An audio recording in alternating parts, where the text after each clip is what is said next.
Welcome to the Loyal Opposition Podcast. I'm Bernie Flowers, one of Uncle Sam's wayward children. I believe that our country's best days are still in front of us, but if those best days are to come, we need to change the direction of the country now, before it's too late. I intend to talk about important topics every week in hopes of helping to improve our country and our way of life. Please like, share, and subscribe. Let's get started. Our guest is my good friend, Lieutenant Colonel Chris Greene. Lieutenant Colonel Chris Greene was born in Macon, Georgia, and he graduated from Jacksonville University in 1981 with a bachelor's degree in human factors engineering. Colonel Greene's military career began when he joined the Florida National Guard in 1984, where he was commissioned as a second lieutenant. He started as a transportation officer with the 202nd Civil Engineering Group at Camp Blanding, Florida. He also worked as a thermal protection systems engineer on NASA's Space Shuttle from 1987 to 1989, working for Lockheed Space Operations Company in Titusville, Florida. In 1989, he was selected for undergraduate pilot training, and he went to Williams Air Force Base, Arizona, in Mesa, Arizona, to be exact, graduating in April of 1990. Afterward, he transferred to the 161st Air Refueling Wing in Phoenix, Arizona, where he served as a co-pilot, an aircraft commander, and an instructor pilot, where he amassed over 4,000 hours in the T-37, T-38, F-16, and KC-135 aircraft. He eventually achieved the rank of lieutenant colonel, serving in various leadership positions until he retired in March of 2010 as chief of wing safety. He is a decorated airman with 2 air medals, 2 Air Achievement Medals, a Southwest Asia Service Medal for missions flown during Operations Iraqi Freedom and Enduring Freedom. Chris is married with 7 children. He's employed by a major flight training company and resides in Orlando, Florida. He's also one of my dearest friends. We've known each other since 1988. Chris, how are you doing? I'm doing good, my man. How are you, my brother? Oh, thank you for coming on to my program. Not a problem, man. Anytime. I got a gang of questions for you, and I'm hoping that you'll take the time to answer them. You ready? I was just wondering, with all that stuff you read, who was that guy? I don't even know who that guy was, man. I know that guy. I've known him for a long time. Yeah. A very, very long time, and I got a It's lot of been a trust. while. It's been a minute. Yeah. It's been a minute. Well, look, without any further ado, tell everybody about you and I and how we met and why we remained friends so long. Well, it's so long ago. It's like you're basically family and a brother to me, man. But I was new in the squadron at Williams Air Force Base and just starting out. And then next thing I know, I see you coming down the hallway, and with that usual, saunter and big man, chest out, smile and everything. I'm like, man, who's this brother, and stuff. We started chatting, and next thing you know, I'm like, well, he says you already knew I was in pilot training. So the bottom line is that we just kind of hit it off. There's some things that, we had that chemistry. And then next thing one day led to the next. And I mean, you were there for a lot of my ups and downs, the good days and the bad days. And I come down from a flight, man. Hey, how'd it go, Chris? Man, I'm like, yeah, man, that wasn't a good one. Or sometimes, yeah, man, I soloed today. I got my solo all done and stuff. So you were there for that complete and total experience, man, of which I'm eternally grateful for that. It's always good to have good friends when you're going through a very, I won't say traumatic, but I will definitely say it was emotional going through pilot training. Anybody who's been through Air Force pilot training knows that to be a fact. No, it's not an easy path, and the fact that very few people get through it. I mean, you're the elite of the United States military, and I'm proud to know you. The Navy might have a little bit of hesitation on that. I did start out actually in the Navy. I was in the Navy ROTC unit at Jacksonville University. At the time, I thought I wanted to be a Navy SEAL, but the Pacific Ocean made a big impact on me and changed my mind on being a Navy SEAL, because those guys about drowned me as I was out there swimming around in that water. But that's when I was a lot younger and a lot stronger, and I had different ideas about life and what I wanted to do. But I knew I wanted to impact the mission, of protecting the United States in one way or another. So, which brings me to, you said about how we've maintained our friendship. I mean, you've always been a person that's always had a goal. A lot of people just kind of go through life day to day without any type of goal. I woke up and got my eyeballs up, I'm good. I'm going to get something to eat. They drive off to what I would call a job, not a career. And then, you've never been that type of person. You always had a focus, always had a mission, always had something that you always headed in a certain direction.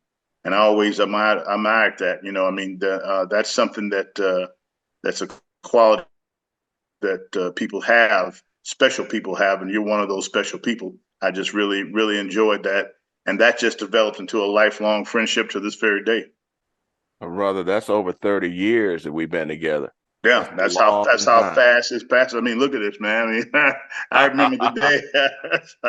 I remember. I ain't gonna even try to take this hat off. I mean, I remember the day. When everything was all solid black, and we were young and stronger and vibrant. Had that gleam in our eye. And I'm not saying that we don't now, but you start getting well, I'm older than you. I'm in my 60s, but my thing about it is that I really enjoy the simple things in life, and that's having good friends like yourself, man. Amen. Well, look, let's talk more about your career as a pilot. Okay. That is a rare thing. And then Yeah. What does that mean to you? What does that mean to your family? Because most people will never understand. Well, number one, I think a lot of it has to do with what's your desire. Back in the day when I was younger, I wanted to be a professional football player. That was my thing. My dad had me in athletics. I was a baseball pitcher back in Little League and had me playing stuff like that, and had me running and throwing a baseball at a pitch back, which basically was a net you just throw. He bought me 2 buckets of balls. My dad was a fanatic about trying to be the very best at whatever you're going to try to do. So a lot of my high school athletics were based on football and baseball. But what happened is one day I saw this airplane flying over at the beach, and it did kind of a wing rock, and I found that odd. And I didn't know what that was. It was a little Cessna 172. I didn't know that at the time. I just knew it was an airplane. So I told my dad about it, and he said, "Well, you ever think about flying?" And I'm like, not really, but I'd like to go do that. So he bought me what they call a 15-minute discovery flight. And this was down in St. Thomas in the Virgin Islands. So, you can't paint a more picturesque background to start off with, getting a picture of that view up from 5,000 feet and looking over the island. So I was smitten, man. I was basically smitten. And I flew over the very same beach. I had friends out there. I did the wing rock thing and waved and stuff. And, we descended down to a lower altitude, and they were able to actually see me waving. So that was nice. So at that point, I think my fate was pretty much sealed about flying. Once I actually committed to it, it was from basically high school. I mean, from 74, I'm dating myself now. I started flying in 1974, and I went through high school. Basically, everything was all about flying. I mean, I just loved everything about it. So, as far as my family, they knew I was totally and completely committed. That was something that I wanted to do. I never looked away once I got myself in that mode. And I'm happy to say I'm still there today. I still adore and love flying. Flying's not a job for me. It's a passion. That is so cool. I got another question for you, though. Sure. Now, you worked at Lockheed. You worked on the space shuttle as an engineer after you graduated from college for a little while, right? Yes, I did. Can you talk a little bit about the space shuttle? Yeah, sure. I mean, number one, everybody remembers that ill-fated day in 1986 when Challenger exploded, and they were actively recruiting new engineers and new personnel to actually just kind of rejuvenate that whole program. America was pretty much on its heels at that point with that big setback. So I was very, very fortunate to get recruited through one of my commanders at the 202nd, who had some ties with some individuals that he knew at Lockheed. And I went down there and interviewed, and it's so funny, I'm down there, and I'm just regular guy sitting there, and all these guys sitting there with these various other degrees, man, and I mean, looking like real smart people. And I You're remember pretty smart interviewing. yourself. Well, I mean, comparatively, you don't, you always think that, I'm not the brightest bulb, but I'm also not the dimmest bulb as well. But Right. your mother always told me, my grandmother, about that humility. So I humbly applied for that and got interviewed by three different directors, and they fortunately saw some talent in me that I could contribute to that program. So with that being said, I joined Lockheed in 1987 and never looked back. I mean, to be right next to the space shuttle, to speak to astronauts like Charlie Bolden and Mae Jemison, and I actually got to meet these people. That's I mean, cool, man. it was just fantastic. Just being in that same room with those folks was just amazing to me. So once again, I want to go back and I'll tie this all in with that's not really a job. That was something that was a passion for me. Again, aerospace. So the first launch of Discovery, OB-103, when it took off, I mean, literally there wasn't a dry eye in the house. Wasn't a dry eye in the house. And we knew we had did that. And yes, we did party after the launch. I'm sure you did. Yeah. Now let's come back to your Air Force career. You flew the KC-135 for a very, very long time. You Mhm. flew missions in combat. You were over Iraq. You were and Enduring Freedom, all these missions over these years. Tell us a little bit about that. Okay, well, it's funny you mentioned that because my mom, rest her soul now, she was very, very perplexed that her boy was going to have to go to battle, was going to have to go to war. And I said, Mom, you realize I did join the military and I wear a uniform. She just thought, her boy looked good in a uniform, but then there was a mission behind that. And Yes. when that finally came down, as you well know, having being deployed and everything, that was a very, very critical turn of events that put a lot of things in action. And I was one of the individuals of thousands of many different airmen and soldiers that went overseas to, protect our interests and to defend our interests. So when that happened, man, literally, I was watching TV that ill-fated day on 9/11, and I saw that happen, and I was in shock. Oh yeah. So when we sprang into action, it was kind of like, just point me in the direction that I need to go, and let's get this job done. Um, I'm not ashamed to say I was afraid. There was some fear factor in that. I'd never been in combat before in my life. I didn't know what to expect.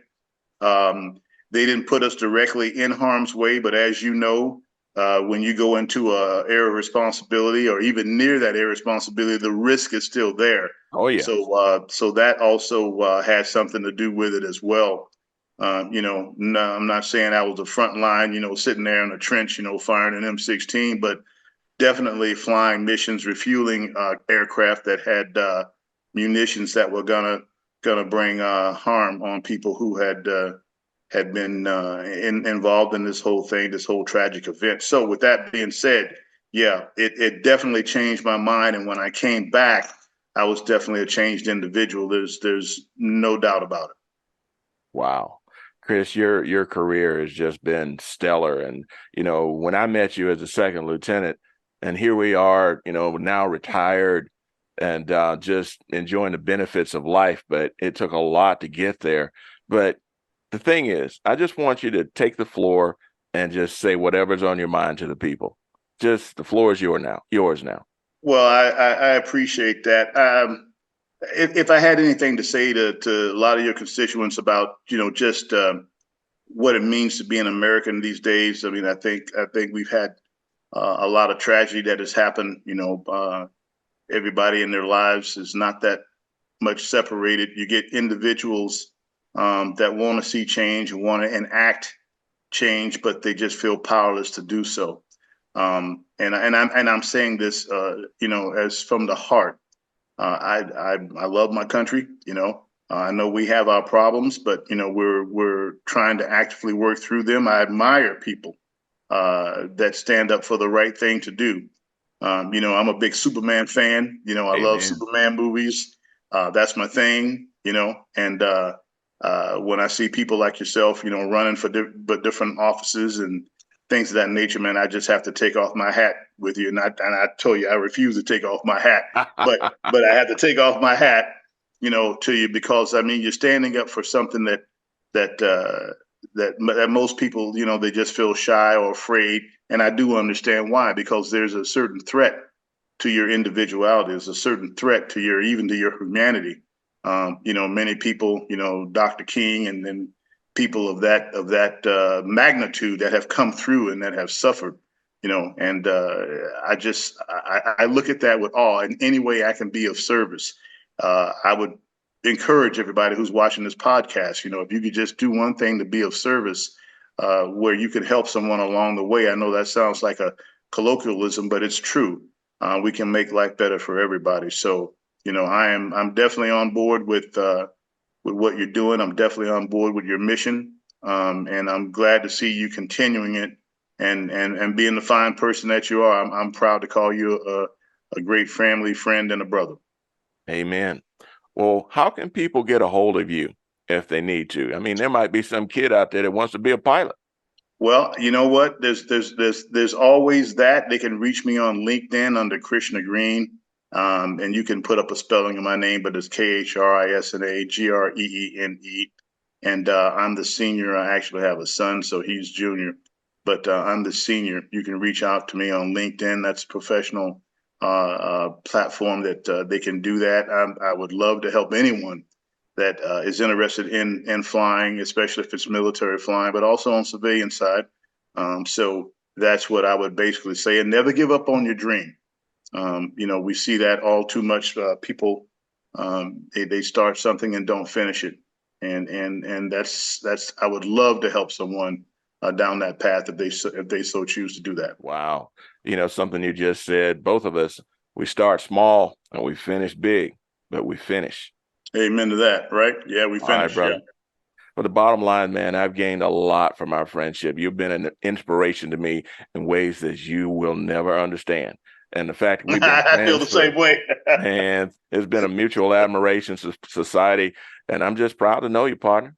Yeah, as well, Bernard. You know that your whole family, the kids. I mean, we're both grandpas now and Yes, everything. we We are. look back.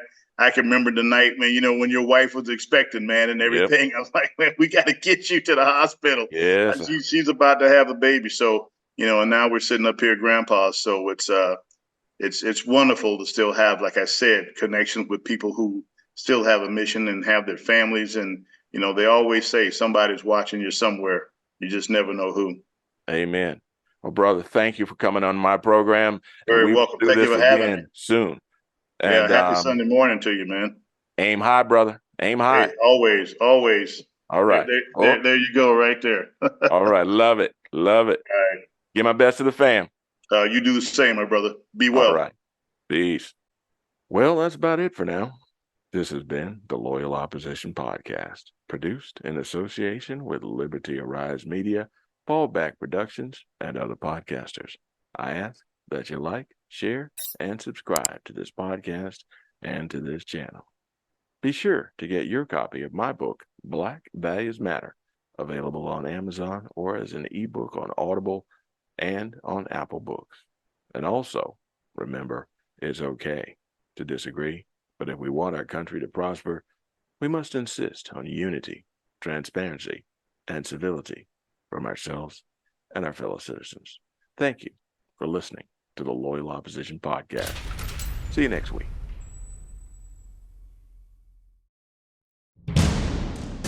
I'm Bernie Flowers. I'm a retired military officer, a retired civil servant, and a published author. And I'm also a congressional candidate. It's time for a new vision for Maryland's 3rd District. Fighting for people before politics. Empowering through education. Prioritizing America's security. Building prosperity. And enhancing family-focused policies. Visit flowersformaryland.com to learn more.